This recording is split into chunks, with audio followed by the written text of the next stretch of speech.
아직도 정신 못 차린 거죠.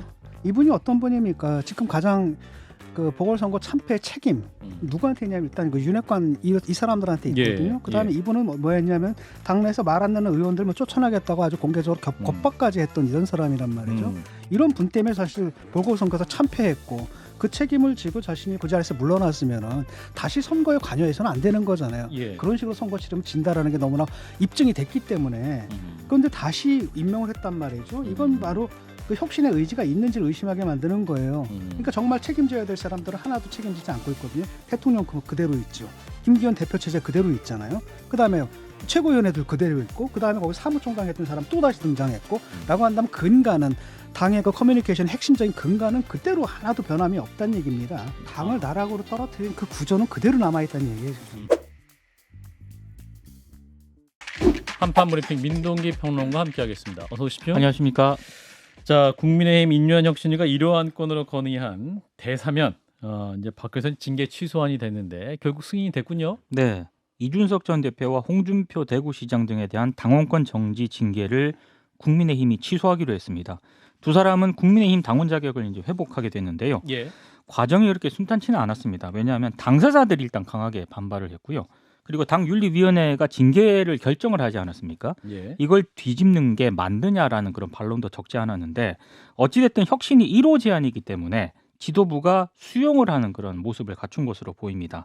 이준석 전 대표는 성상납 증거인멸교사 의혹 등으로 1년 6개월 당원권 정지 징계를 받고요. 내년 1월에 징계가 풀릴 예정이었고 홍준표 시장은 수해골프 논란으로 당원권 정지 10개월 징계를 받았습니다. 정지 기간이 내년 5월까지였습니다. 예. 두 사람 외에도 김재원 전 최고위원하고요. 김철근 전 대표 정무실장도 이번 사면 대상에 포함이 됐습니다. 예. 자, 당사자들 반응이 나왔을 것 같습니다. 홍준표 시장은 과하 지옥의 수모는 잊지 않는다라는 입장을 자신의 페이스북을 통해 밝혔는데요. 예. 바짓가랑이 밑을 기어가는 치욕이라는 뜻의 고사성어입니다. 과하지욕. 그렇습니다. 이 말은 사자성어는 지난 7월 당 윤리위원회 징계 개시 당시에 자신의 처지를 과하지옥에 빗댄 적이 있거든요. 예. 똑같은 심정이라는 것으로 일단 해석이 되고 있고요. 그리고 당내 주류 세력을 겨냥해서도 오늘이 영원한 줄 알지만 메뚜기 톡톡 튀어야 한철인 줄 모르고 하루살이는 내일이 없다는 걸 알아야 한다. 하기사 시한부인 줄 모르고 사는 게 좋을 수도 있지만 예. 이렇게 글을 썼는데요. 뒤끝 장렬인 것 같습니다. 자, 이준석 전 대표는 혹시 오늘 SNS에 글을 올렸습니까? 징계 취소 이후에? 제가 들어오기 전까지는 아직 이준석 전 대표의 SNS는 확인을 못했습니다. 제가 지금 확인해 보니까 네. 예, 아직 뭐 징계에 대한 얘기 없는 것 같고. 네. 예, 아무튼 8시간 한 50분 전에 있는데 많이 참네요. 예. 그냥 이제 유승민 전 의원과 창당 고민 하고 있지 않다라는 게 지금 현재 SNS에 50분 전에 올라온 글이고. 자, 한편 입장에 난처해진 분이 계신데 안철수 의원 지금 어떻게 말하고 있습니까? 안철수 의원도 입장을 냈거든요. 성상납 증거인멸교사 의혹 사건으로 징계를 받아서 당대표를 내려놓은 이준석의 징계가 취소됐으면 그러면 당대표를 복원시켜주는 것이냐 이런 입장을 내놓았고요. 예. 그리고 만약 그들이 나가서 얻게 될 지지율로 인해서 총선이 두려워 끌어안은 것이라면 일부 국민들이 왜 그들을 지지하는지 그 뜻을 살펴 민심을 다시 회복하기 위해 노력하는 것이 정도다. 이렇게 얘기를 했습니다. 예. 그러면서 두려워할 것은 이준석이 아니라 이반된 민심이다 이런 점을 강조를 했는데 안철수 의원은 또 나름대로 또 뒤끝 장렬인 것 같습니다. 예, 오진이다 이런 말씀도 하셨던 것 같은데. 예. 자, 일단 국민의힘이 혁신이야 이루어하는 데서 징계 취소로 이제 실천을 했습니다. 진 작가님 어떻게 보셨습니까? 뭐 예견된 거니까요. 예견된 대로 된 거고 여기서 보면 이제 김재원 이분은 왜 했는지 잘 모르겠어요. 아하. 왜냐하면은 망언을 했고 이게 혁신의 방향하고 맞지 않고 그다음에 예. 통합의 방향하고도 안 맞잖아요. 이분은 왜냐하면 분열되어 있었던 분이 아니거든요. 예. 그래서 왜 집어넣는지 잘 모르겠고 어쨌든 딱 보게 되면은 다른 분들은 다 시큰둥한데 그 김재원 이분만 의문의 1승을 한 것 같아요. 이게 어떻게 된 일인지 모르겠는데 어떻게 이런 일이 벌어졌죠? 조금 그게 좀 이상한 것 같고 안철수 의원 같은 경우에는 그 뭐랄까 그 오버액션을 했지 않습니까? 예. 그때 심리적으로 동요를 해버린 것 같아요. 그걸 좀 음. 억누를 줄 알아야 되는데 그래서 사실 굉장히 속 좁아 보이는데 이번 사면으로 좀 약간 바보가 돼버리는 느낌이에요. 그렇기 때문에 한번 행동하기 전에 한 번 딱 죽였어야 되는데 예. 그리고 그냥 묻고 넘어갔으면 훨씬 더 사람이 커 보였을 텐데 예. 그걸 갖다 막 징계에 넘기고 이러는 것들이 좀 속이 좁아 보였거든요. 그러다가 결과적으로 또 이렇게 되다 보니까 사실은 그걸 통해 가지고 많은 걸 잃었죠. 자, 김 소장님. 성상납건 얘기가 오랜만에 나왔네요. 성상납건 이게 경찰 수사가 진행 중이었던 걸로 기억이 나는데, 그렇죠. 예, 이 정부의 경찰 수사는 왜 이렇게 선택적으로 길고 짧습니까? 뭐 관련된 증거나 증언들이 없는 것도 아니고 불기소 처분할 건 빨리 불기소 처분하고 기소 의견을 송치할 건 송치해서 사건을 마무리 지어줘야 되잖아요. 그 우리나라 여당의 당 대표와 관련된 건인데 그렇죠. 이렇게까지 시간을 끌 건인가 싶은 생각이 들어서 그 문제가 마무리되면 사실 이준석 대표가 만약 불기소 처분된다면 명예회복도 하고 당에서도 본인의 입장 굉장히 설 텐데 왜 경찰이 이렇게 오랫동안 뭉개도록 방치 혹은 누가 잡고 있는지 이 부분에 대해서 경찰이 좀 빨리 입장을 내놨으면 좋겠고요.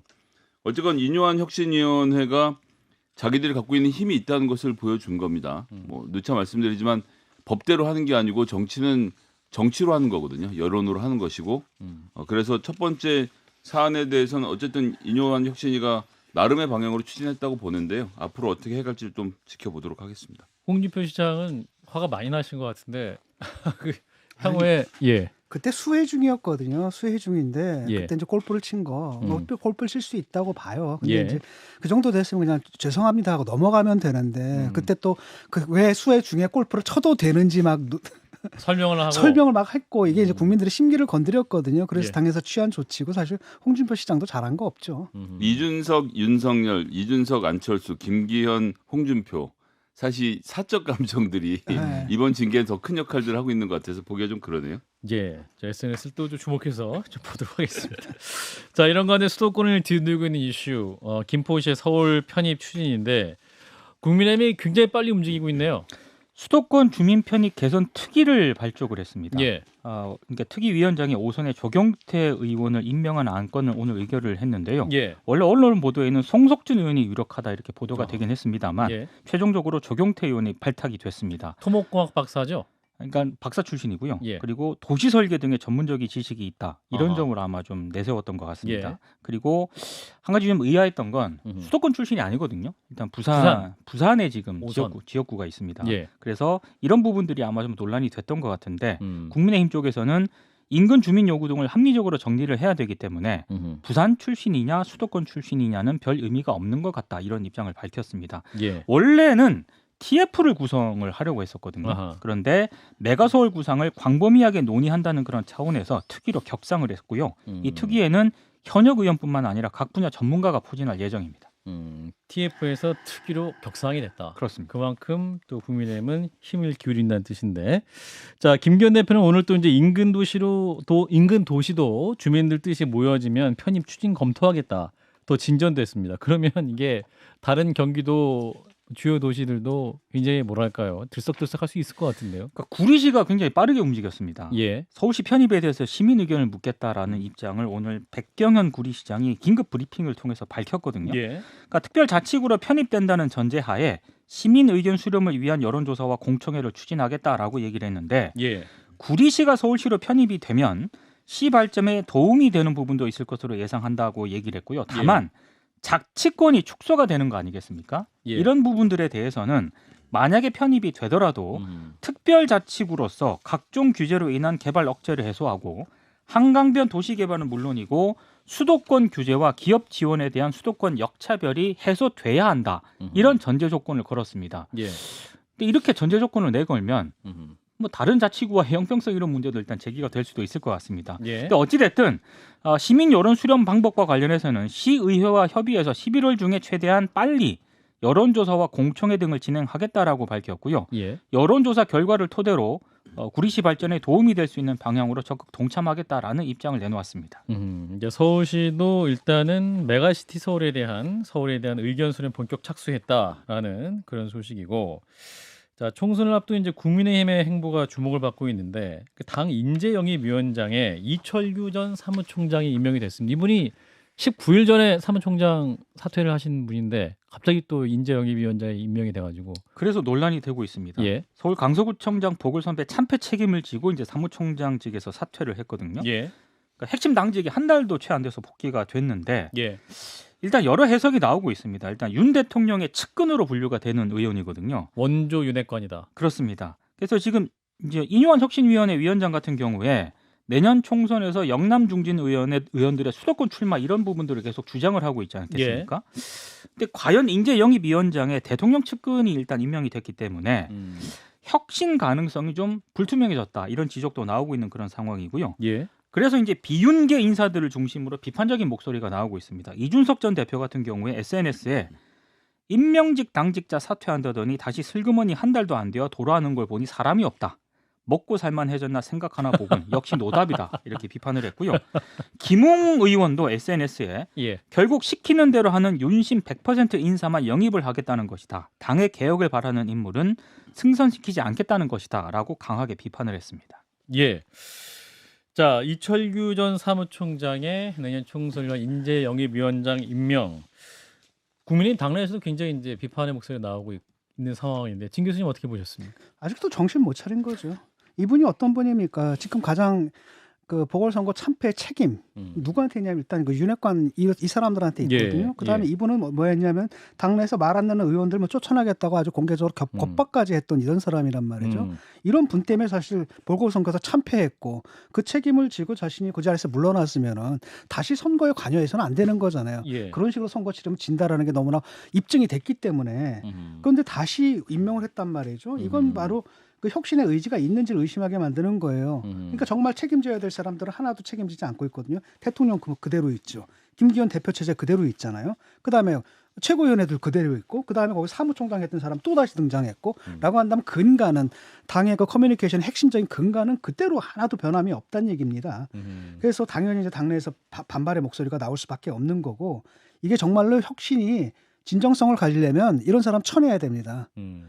뻔하거든요. 이분이 영입할 분이 어떤 분이겠습니까? 뻔한 거잖아요. 말 잘 듣는 사람 영입하고 그런 사람 가지고 새로운 페이스로 새로운 얼굴로 선거를 치른다 그러는데 그런 사람들 가지고 뭔 선거를 치러요? 그러니까 지금 한심한 거죠 지금. 그러니까 대충 의지 하나 던져놓고 지금 김포시 의지 하나 던져놓고 이렇게 대충 가도 될 것 같다 눈치 본 것 같습니다. 지금 보니까 이니셔티브를 우리가 졌네. 그러니까 슬쩍 이렇게 가도 되겠네. 대충 그렇게 판단하는 것 같아요. 말씀 듣고 보니 또 이철규 의원이 사무총장이었고 또 원조 윤핵관이기 때문에 인재영입위원장으로서 만약에 김성애 소장님 저희와 함께 하시죠. 이것은 꼭 대통령의 의지다. 이렇게 또 읽힐 수 있을 것 같은데. 자, 김 소장님. 당연한데요. 저는 그러니까 이게 좀 유튜브가 아니라 공중파라서 말씀드리기가 좀 조심스럽긴 한데 많이 조심해 주세요. 예, 여러 분들의 그러니까 여러 여당 패널 포함해서 주워들은 얘기에 기초해 보면 예.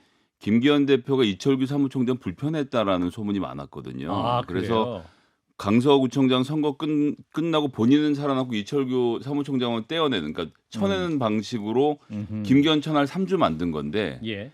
이게 이제 역시나 제가 계속 강조하지만 김기현 지도부가 아니고 윤석열 지도부라는 게 드러났다는 거죠. 아하. 사무총장의 가장 중요한 역할은 공천에서의 핵심적인 역할이 있거든요.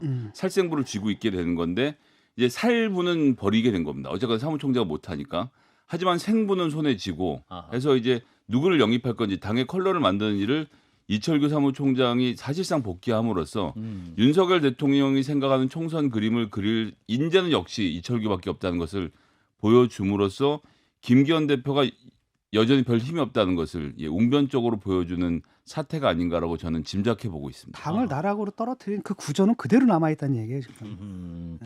김웅 의원이 독설이 굉장히 심하네요. 이제 인재영입위원장을 보니 전국이 강서구처럼 될 것이다. 이렇게 얘기를 하고 있는데. 아니 여기서 이제 당의 개혁을 바라는 인물은 승선시키지 않겠다는 말을 예. 딱 한 것이 이철규 사무총장이 배 구멍 내는 사람들 다 내리라고 했던 대목을 연상케 하는 거잖아요. 그래서 그때 이철규 사무총장의 눈밖에 났던 사람들은 다 떨어져 나가겠구나라는 그런 생각이 들게 만드는 그리고 거죠. 뭐 어떤 놈을 그 배에 어떤 놈을 태울지 너무나 뻔한 거 아니에요 지금. 어떤 사람이라고 해주십시오. 예. 자 민주당 얘기를 넘어가 보겠습니다. 자 민주당의 이재명 대표는 민생경제 기자회견을 가졌습니다. 예. 오늘 그 민생경제 회복을 위한 경제 성장률 3% 달성을 확실히 추진하겠다라고 얘기를 했고요. 예. 정책 우선순위를 조정하고 위기 극복 방안을 총동원한다면 3% 성장률 회복도 얼마든지 가능하다 이런 점을 강조를 했습니다. 예. 이제 두 축이 필요하다, 쌍끌이 엔진이 필요하다는 점을 강조를 했는데요. 한 축은 R&D, 신성장 동력 발굴, 미래형 SOC, 투자 이런 부분이고 다른 한 축은 소비 진작이다 이런 점을 강조를 했습니다. 그리고 윤석열 정부의 이른바 건전재정 기조를 또 강하게 비판을 했는데요. 제대로 된 논의 없이 3일 만에 R&D 예산을 일률적으로 삭감해버린 것 이거 비판했고 예. 지역 화폐 예산 전액 삭감을 두고도 이미 소득 지원과 경제 지원 활성화라는 이중 효과가 증명된 지역 화폐로 신속히 내수를 회복해야 한다 이런 점을 또 강조를 했습니다. 그리고 김포시 서울 편입 방안에 대해서도 좀 비판의 목소리를 높였는데요. 이 중대한 국가적 과제를 가지고 아무 생각 없이 툭 던졌다가 이거 저항이 만만치 않네 하면 슬그머니 모른 척하는 이런 방식의 국정 운영은 정말 문제다 이렇게 지적을 했습니다. 예, 이런 가운데 민주당의 총선 기획단을 띄웠는데 이 기획단 구성을 두고도 비명계 반발이 좀 있었군요. 그러니까 단장을 조정식 사무총장이 맡았습니다. 아하. 단장 포함해서 위원이 모두 13명인데 여성이 4명, 청년이 5명, 원외 인사가 4명입니다. 예. 2명은 추후 임명할 예정이라고 밝혔는데 특히 이제 비명계에서는 친명 기획단이라고 비판을 하는 가장 큰 이유가 예. 조정식 사무총장 때문입니다. 특히 이원욱 의원 같은 경우에 SNS에서 이재명 대표 체포동의안 사태 책임을 져야 할 사람이다. 사임해야 할 사람이다. 이렇게 이제 강하게 좀 성토를 하고 있거든요. 예. 근데 당 지도부는 사무총장이 총선기획단장을 맡는 것은 일단 당연하다는 그런 입장을 보이고 있기 때문에 예. 이 문제가 또 갈등의 소지로 좀 비화될 가능성도 있습니다. 예. 국민의힘은 전 사무총장, 민주당은 현 사무총장의 거치 때문에 굉장히 말이 많은 것 같은데, 자 이런 가운데 박지원 전 비대위원장이 내년 총선에 출사표를 던졌는데 지역구가 송파 을로 나가겠다. 네, 자신이 운영하는 오픈 채팅방에서 밝힌 내용이고요. 예. 일단 자신이 출마함으로써 민주당의 확장에 도움이 될 수 있는 곳, 그리고 윤석열 정권의 교만함에 철퇴를 내린다는 그런 의미를 줄 수 있는 곳. 그래서 이제 송파를 선택했다라고 밝혔고, 예. 사실 송파구는 강남 3구로 분류가 되지 않겠습니까? 그렇죠. 보수 성향이 굉장히 강한 지역이고요. 지금 국민의힘 배현진 의원의 지역구고 민주당에서는 송기호 변호사가 지역위원장을 맡고 있습니다. 예, 그렇군요. 자, 일단은 민주당의 움직임도 어떻게 보시는지 어제 김한규 의원은 이제 일단 총선 기획 때는 큰 힘이 있는 것은 아니다라고 좀 축소를 했습니다. 이 문제는 김성희 소장님께서 먼저. 그러니까 총선 기획단이 얼마나 힘을 갖고 있느냐는 예. 혁신위가 얼마나 힘을 갖고 있느냐랑 똑같은 질문입니다. 하기 나름이거든요. 아하. 잘하면 힘을 많이 가질 수도 있고 아니면 힘을 못 가질 수도 있는데 예. 그러니까 조정식 사무총장에 대해서는 사실은 그 더민주 혁신회의 소위 말하는 친명 그룹이라고 하는 이분들도 사무총장 사퇴하라는 얘기를 해서 예. 친명 비명으로부터 동시에 공격을 당하고 있는데 근데 전 이재명 대표가 다른 사람 몰라도 사무총장 정도는 좀 임명해서 쓸 수 있게 해줘야 되는 거 아닌가? 비서실장, 사무총장, 대변인도 당대표가 임명 못할 것 같으면 당대표를 왜 뽑습니까? 전 그래서 역할을 맡기고 거기에 대한 책임을 지우는 방식으로 해야지 무조건 안 된다라는 방식으로 하면 안 되고 게다가 조정식 의원이 친명도 아니에요. 사실 정확히는 이 이해찬 대표랑 같은 그룹이기 때문에 그리고 지금 구성원들 보고도 소위 말해 친명이라고 말하는데 뭐 잠깐만 예를 들어볼게요. 최태용 부산 기장 지역위원장 이번 2020년 총선 때 이낙연 총리가 후원 해줬던 분이고요. 그 외에 장현주 변호사 아무런 색깔이 없는 변호사이고 당내 여러 가지 법률 자문을 했던 분이고 장윤미 변호사는 뭐 앵커님이 더 잘 아시겠지만 굉장히 온순하고 합리적인 야당 인물이 친명 인사로 보기 어렵지 않습니까? 예. 뭐 박용훈 부의장 같은 경우도 색깔이 였고요. 어떻게 봐도 이게 지금 친명이라고 몰아붙이는 것은 제가 보기에는 객관적으로 봐도 맞지 않는다는 말씀을 드리겠습니다. 진 교수님 코멘트 짧게. 그 친명 맞죠? 누가요? 추정을 하십니까? 예를 들어서 누가? 아니 예를 들어가지고 제목만 잠깐만요. 찾아보세요, 잠깐만요. 제목만. 네. 막 그런 식으로 따지게 되면 말씀하세요. 친명 아닌 녀석들이 누구나 다 있는 거죠. 알겠습니다. 근데 문제는 뭐냐면 이런 거거든요. 조정식 이분은 사실은 원래 그 사태를 책임을 지고 사표를 냈는데 예. 다른 분들은 비명계들 사표가 수리가 됐거든요. 근데 이분 수리가 안 됐어요. 대표가 그렇죠. 수리를 안 했다. 아니 사무총장의 그 수리를 안 하고 나머지 최고위원들을 수리하기 이거 말이 됩니까? 라고 하니까 사실은 이분이 이제 그 친명의 핵심이다라는 건 바로 그런 측면에서 얘기가 되는 거고 나머지 사람들도 그 완전히 그 유튜브라든지 이런 데 나와 얘기하는 거 들어보면은 강성들이거든요. 그러니까 이제 이원욱 의원이 거기에 대해서 반발하는 거고 예. 사실은 뭐 예견된 겁니다. 어차피 이재명 유일당으로 지금 가는 거거든요. 예. 그나마 당에서 쓴소리를 했던 이른바 비명계 의원들이 지금 축소가 돼버린 거잖아요. 구속영장이 기각되는 바람에 힘이 없어지고 그러니까 그 예. 틈을 타가지고 그나마 그 사람들이 차지하고 있던 자리마저 다 이제 친명들이 차지하는 거고 결국은 제가 볼 때 이건 이제 공천 학살로 갑니다. 분명하고 그다음에 공천 학살을 하는데 자기들 손에 피 안 묻힐 거거든요. 그게 바로 이른바 이제 시스템 공천 이거죠. 이걸 통해 가지고 왜냐하면 시스템 공천이다라는 것도 결국은 뭐냐니까 그 지지자들 선동하면 그 간단하게 끝날 문제거든요. 예. 예, 뭐 민주당 얘기는 나중에 또 시간 좀 마련해서 좀 더 깊이 있게 시간을 두고 좀 해보면 좋을 것 같고요. 자, 오랜만에 사위 이슈를 짚겠습니다. 펜신 국가대표 남현희 씨와 재혼 상대였던 전청조 씨 사기 논란이 연일 화제죠. 경찰이 구속영장 신청했습니다. 특정경제범죄가중처벌법상 사기 혐의고요. 현재까지 확인된 피해자가 15명, 피해 규모가 19억 정도라고 하는데 예. 이거는 피해 규모가 계속 늘어날 수 있다는 게 경찰의 설명입니다. 피해자들과 강연 등을 통해 친분을 쌓은 다음에 투자금 명목으로 돈을 가로챈 혐의를 받고 있고요. 특히 투자금 마련을 위해서 피해자들에게 대출을 받을 것을 종용했다고 합니다. 예, 자 그럼 여기서 전청조 씨 사기 논란에 대해서 지금까지 살펴 핵심 포인트 무엇인지 좀 짧게 짚어보겠습니다. 배상훈 우석대 경찰행정학교 교수를 연결합니다. 교수님 나와 계시죠? 예, 안녕하세요. 예, 좀 워낙 많이 거론된 사건이긴 합니다만 현재까지 교수님께서 바라보시면서 나온 팩트를 기반으로 어떤 부분 가장 중요하게 보고 계십니까? 아무래도 이제 전청조가 언제부터 이거를 설계했는가, 그리고 이것이 혼자 했는가, 예. 그리고 시점이 언젠가 이 부분이 아무래도 전체 규모를 파악하고 피해자 규모라든가, 예. 그리고 관련자들의 연결성을 찾는데 그것이 중요한 부분 같습니다. 예, 진 교수님. 이거거든요. 그러니까 남현희 씨를 어떻게 봐야 되는가? 어떻게 보면 그분도 사실 사기의 피해자인데 또 다른 한편 또 네티즌들의 말을 많이 들어보면은 이게 단순한 피해자가 아니라 사실은 그로 인해 가지고 사기가 가능했고 어떤 부분에서는 가담한 게 아니냐, 사실상 공범이 아니냐 또 이런 비난도 올라오고 있거든요. 이건 어떻게 봐야 될까요? 예, 그렇습니다. 아까 그래서 제가 설계를 말씀드린 건 그렇습니다.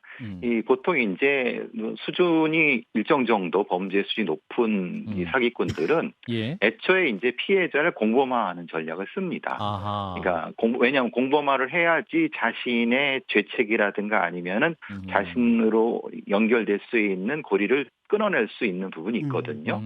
그러니까 아무래도 이 공범화 전략이 들어간 건 맞는 것 같은데 문제는 이제 그것이 소위 말하는 가스라이팅 아니면 서브오디네이팅 같이 심리적 지배에 의해서 연결이 된 건지 아니면은 그걸 인지하고 있었던 시점이 언제인지가 핵심인 거죠. 그러니까 이 남현희 씨 같은 경우는 방조는 어느 정도 이제 확인되는 부분인데 어떤 피해자적 공범 부분은 어느 시점인가 이 부분이 사실은 핵심적으로 규명돼야 될 부분이라고 봅니다. 그러니까 이게 다른 말로 하면 방조라고 하면 뭐 표현이 좀 거칠긴 합니다만 남현희 씨가 수익을 같이 가져가지 않은 방조인 거고 공범이라고 하면 자기에게도 이 사기를 통해서 기대 수익이 생길 거라고 생각하게 되면 공범이 되는 건가요? 그렇죠. 인지했는가. 그것이 핵심이죠.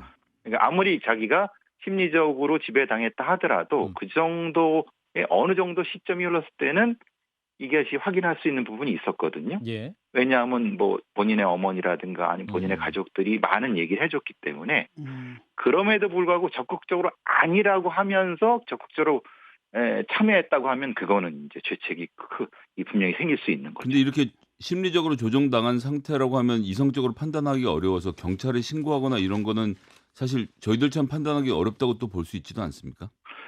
예, 많은 부분에서 사기꾼들, 진짜 수준이 높은 사기꾼들은 그거를 그 정보를 많이 차단을 하죠. 왜냐하면 어느 시점에 가서는 어차피 신고해봤자 너도 공범인데 너도 다친다.